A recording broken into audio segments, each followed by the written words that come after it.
Ngayong araw guys, nagsuri-suri kami dito sa dagat namin at di rin basta-basta dahil nanguot na rin kami ng iba't ibang klase ng bunog at pati mga bat, di na namin pinasaylo, pinunit na rin namin at siyempre lulutuin natin dito sa dagat natin at kikilawin na rin at for sure na mabubungkag na naman ang mga bahaw nito at samahan nyo kami! What's up sa inyo guys? For today's adventure dahil maganda-ganda na ng panahon ay babalik na naman tayo ng dagat pero bago ang lahat, naganda muna kami ni Ivy at ayan ang asyukansi naman guys, transisyon na kaagad tayo, nakaabot na tayo dito sa dagat natin at sa puntong ito kasama ko nga pala sila mama dito at pati yung mga kasin ko at ayan ang asyukansi naman guys, nanggingisira talaga sila at ayan ang umabot na kami dito sa tugbungan ng aming dagat at numiretso na kaagad kami at yung gakit namin nilahungan na kaagad namin dito dahil sobrang bugat talaga dahil nahubsan at ayan ang asyukansi naman guys, binaliktad pa namin dahil naguguba talaga yung gakit namin at medyo tagal na rin. At kung nakikita nyo naman guys, napakaganda talaga ng panahon at napakaganda rin ng dagat namin at ayan ang asyugansi naman guys, napakasweet pa talaga ni Ivy, kinisan niya pa ako. At sa puntong ito ay dito nga lang pala kami sa tunga ng unasan, magtatapon kami ng trapal para hindi kami mapagtong. At ayan ang asyugansi naman guys, si Papa talagang nanguot na kaagad ng pata dyan at di niya na pinasaylo at ayan ang asyugansi naman guys, pinislit niya tayo yung unang pata at binutang na sa galon.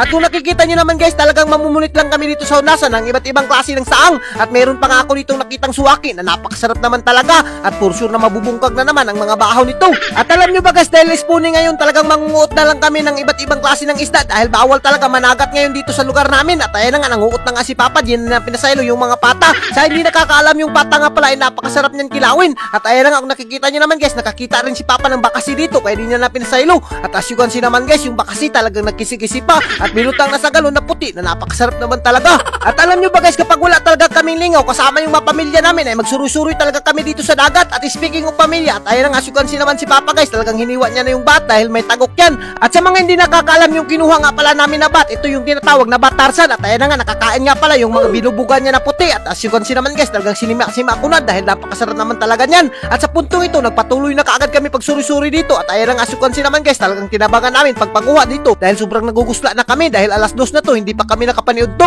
At asyukansi naman guys, kung natitingala kayo ka mama, talagang hinilamusan niya na yung bat ng buhangin para mawala talaga yung haras niya. At ayan nga asyukansi naman guys, talagang pinaspasan na ni mama at medyo marami-rami na rin yung kuha namin. At may nakita pa nga akong batarsan dito na napakasarap din naman talaga to i-food trip at for sure na hindi ka magmamahay dito kapag ito yung kinilaw mo. At siyempre nagpatuloy na kaagad si Papa at pinaspasan niya na, talagang napakagaling naman talaga ni Papa manguot ng iba't ibang klase ng bat. At dito sa dagat namin, mag-ingat ka lang talaga kapag nanguot ka dahil medyo may kasag talaga na namamaak at yung iba talaga ay hindi nagsasaba kapag napaaka na yung mga kamot mo. At ayan ang asyukansi naman yung mga bat guys, medyo marami-rami na nga talaga yung kuha namin at nakakuha pa nga si Papa dito ng isang bisis na pata at binutang niya na sa galon. At sa puntong ito ay nakakuot si Papa dito ng 2 bisis na bunog. Ang galing-galing naman talaga ni Papa manguot kaya di na namin pinasaylo yung bunog at binutang na namin sa balde. At ayan ang nakita ko na nga rin si Ivy dito na nanginginas na medyo marami-rami na yung kuha. At sa puntong ito ay bumalik na kami dito sa pwesto namin dahil hihinluan na namin yung makuha namin. At ayan ang asyukansi naman guys, napakarami talaga yung kuha namin dahil tinimbo-tibo namin. At sa puntong ito ay siniparit nga pala namin yung makuha namin na kinasun dahil papaksiwin namin yan lahat. At ayan ang nakikita nyo naman guys, nagtinabangay na kami dyan dahil naniniwala talaga ako dahil if there is unity, there is success.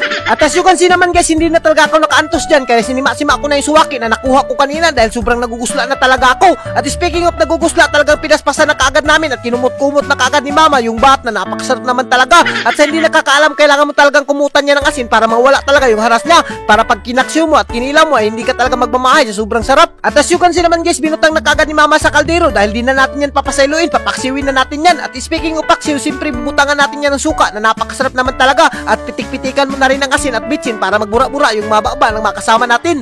At sa puntong ito, inandam ko na kaagad yung beauty natin na napakasarap naman talaga at siyempre tinakang ko na kaagad yung kaldero at di na ako nagpadugay-dugay. At ayan nga asyukansi naman guys, habang inihantay natin na maluto yung paksiw, siyempre tinimplahan na kaagad natin yung ating kinilaw na napakasarap naman talaga. At alam nyo ba guys, napakasarap talaga magkilaw dito sa dagat at hindi ka talaga magmamahay.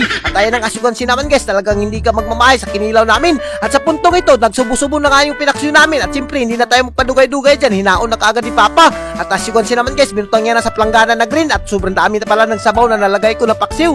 At sa puntong ito, dahil nagugusla na tayo, siyempre hindi na tayo magpadugay-dugay, talagang sinimula na kaagad yung mid-event natin na kainan. At ayan nga, unang sungit pa lang, sobrang nagugusla na yung mga marites na nanonood sa atin. At ayan nga, nakikita nyo naman si Mama guys, talagang hindi rin magpapalupig, talagang ang lakas rin humabhab. At siyempre hindi rin tayo magpapalupig, pati yung bakasi kinit-kit na nga natin at pati yung kinilaw, talagang bibirahan natin yan. At ayan nga, as you can see naman naman guys, talagang ganito lang yung maputripan namin dito sa dagat, pero napakalakas rin naman talaga humabab ng mga kasama ko. At as you can see naman sa guys, talagang di na rin pinasaylo yung kinilaw natin. At siyempre tayo, hindi rin tayo magpapalupig dyan. Talagang sobrang nagugusto na kasi tayo at alas 2 na to ng hapon. At as you can see naman guys, kapag pamilya mo talaga ang kasama mo banding dito sa tunga ng unasan, hindi ka talaga magmamahay dahil for sure na mabubusog ka at mabubungkag talaga ang mga bahaw kapag kasama mo sila. At siyempre hindi ka rin magmamahay dahil wala nang gagastusin mo dito sa dagat namin kapag masipag ka lang talaga. At as you can see naman guys, kinitkit ko na yung bat dito na napakagahi naman talaga. At as you can see naman guys, talagang tinaktak ko na ngayong lumba na nakukuha natin kanina at pati yung mga kuyubot, di na natin pinasaylo at talagang sinima-sima natin. At kung nakikita nyo guys, medyo nabubungkag na ngayong bahaw at pati si Ivy talagang binungkag niya na nga rin yung bahaw.